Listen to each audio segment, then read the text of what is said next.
Hey friends, welcome back to the channel. Today we're going to be making one of these crossbody bags, so let's dive straight in. Okay guys, so let's jump straight in. We are going to be using a Italian shoulder. It's 1.2 millimeters thick. Well, it is after I've had it split down. Came in at 2.2, 2.1 I think it was when I got it. I got it from Metropolitan Leather. They were kind enough to send it over for me to show you guys this bag. Well, for a number of projects. So the first thing you're going to want to do is lay out your pattern. Again, you can buy your pattern from my website, which will be linked in the video description. So once you've laid it all out and you've got your pieces cut, normally I wouldn't spend nearly this amount of time showing you the pattern being cut because the video is not about the pattern as much. But as this video is entirely a tutorial, I thought I would show you guys the entire process. For the lining, I'm going to be using a similarly thick box calf, so you can use anything for lining. Typically I'd use a goat, so if you have a goat skin I would recommend that, but similarly you can use pretty much anything you like. As you just saw, I put some double-sided tape on. Now be careful, test this out on a corner of a piece of leather that you're not going to use or see, because some double-sided tape do take off the finish of leather, so do be careful. You want to use double-sided tape just so that your pattern doesn't move when you're cutting around it, because the size of the pattern is, well, it's pretty crucial, especially when you're doing a bag with a turned edge or piped edge, which this is. Next you're going to want to cut out the pattern itself. Now for the piece of the pattern that the front panel, the one that has that zip slot in the front, before you take the pattern itself off the piece of leather, I would highly recommend cutting out the window for the zip before you take the pattern off, just so that you're not struggling to line up the pattern on the panel and then cut out the window itself and get it misaligned. I would recommend doing that first. The pattern includes everything that you need, so it will give you all of the dimensions that you need. It will give you everything. If it's not up on the website by the time this video goes live, it will be tomorrow. I've just had a zillion things to do. When you're cutting out the lining, be careful, because unless you're putting your pocket on the inside, don't cut out a zip window on the lining panel. I've made that mistake a couple of times and I regretted it. I didn't want to put because you don't always want to have an internal pocket. Sometimes you just want to have an external pocket. Always test your skive first. This is a 10mm skive, 10mm wide skive to 0.8 millimeters thick. So always test that on a scrap piece of leather before you do anything else, before you skive your main panel and your main pieces, because you don't want to skive it wrong and then have to recut out your leather because it's a big old waste of leather, which you obviously don't want. So you're going to be skiving around all of the edges of the main panels and the lining. They all want to be skived down, because in part 2 we're going to attach them all together. Part 1 I'm not gonna have time in one video without making it 3 hours long to show you how to make a fully lined, zipped crossbody bag. It's just not possible, and actually tell you what I'm doing. So if you've never made a bag with a zip before, you want to use a pair of flush cut pliers. Some people tell you to use something different. I like to use flush cut pliers.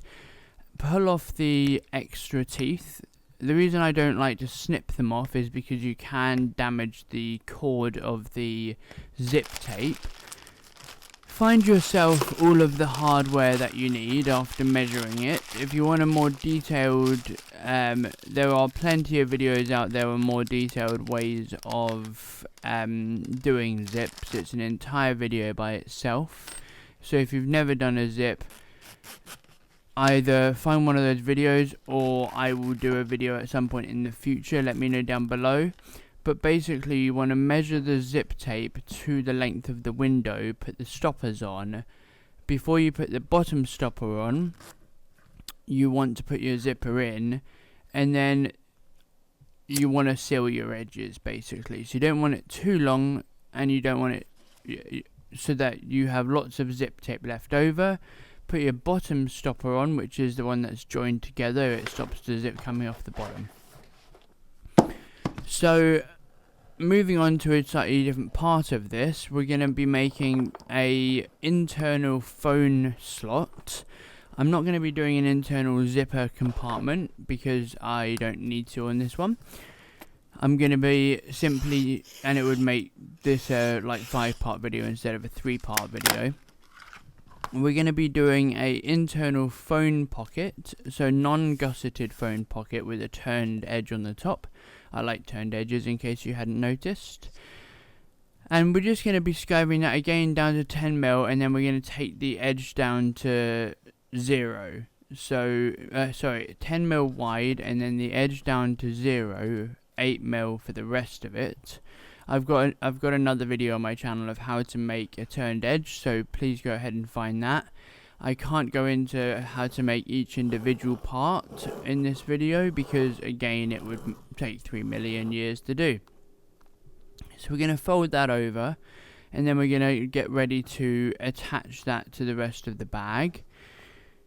It's something that takes a little bit of practice when you line up the folded edge to when you've glued it to actually line it up. The reason I keep the tape on there is so that I have something straight to line up to, basically, because it's a 10mm skive and a 5mm fold. So you skive 10mm, then you fold 5mm of it over.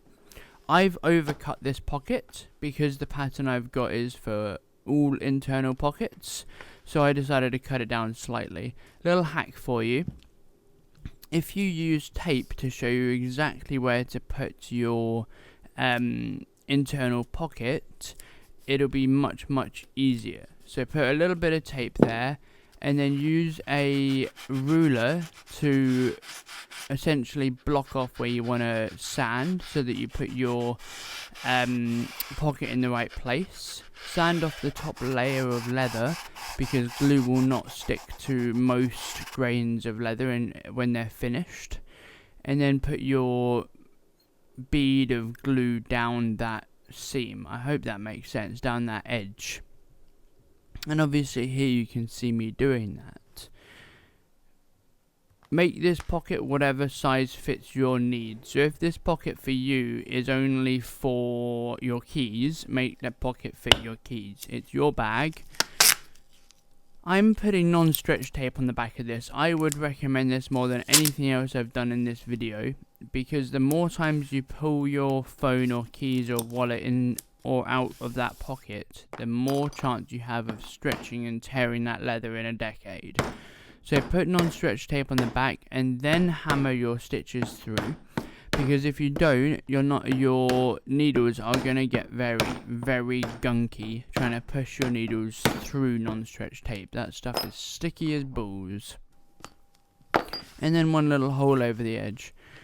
I'm using a Misi 0.5mm super fine linen thread. So it's a 0.5mm linen thread from Misi, which is my favourite thread to use. And then we're just going to stitch all of the way around this pocket. Like I said, this is why this is going to be a several part video, because I just don't have time to show you all of this in less than 3 videos, because it's already 9 minutes long and I've only put a pocket on.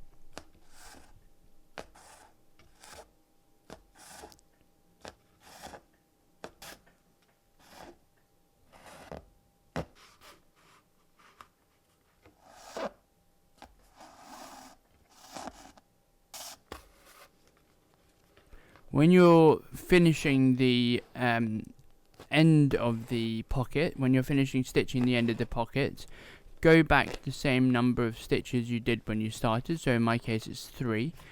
Because you're never going to see the inside of this, I tie it off and put a little bit of tape there so that you don't feel the knot. If you were putting a pocket on something that you'd see the back of, obviously you want to finish that in a different way, and you wouldn't put tape there and a whole bunch of different things. For gluing this, we're going to glue only the skived area. If you glued the entire back panel, which is also called laminating it, you'd have a completely rigid and immovable bag. You want to have some flex. So you want to put glue around the 10mm skived area, and you want to put enough there so that when you're gluing the pieces together like we're going to do now, it sticks. Because yes, they are the same size pattern wise. When you bend over, because we're not going to cut little darts out of the corners, we're going to bend over the corners. So you want to put some tension on the lining leather, and then you want to bend over to the area that has been skived. So you want to bend over the 10mm, the 1 centimeter, and this allows you not to have any cuts in the outside. You get a much nicer piped seam if you do it this way, in my opinion. When it comes to the corners, you want to have a nice rounded thing to push against, and you want to put lots and lots of tension on that lining piece, because if you don't put lots and lots of tension on it, you'll get wrinkles in your final piece. Once you've stitched the two pieces together, go ahead and use some leather pliers or other pliers that you've put leather on, and put that 90-degree angle as much in as you can, especially into the corners, because the corners are going to be where you see most of the rippling happen if you haven't done the corners correctly.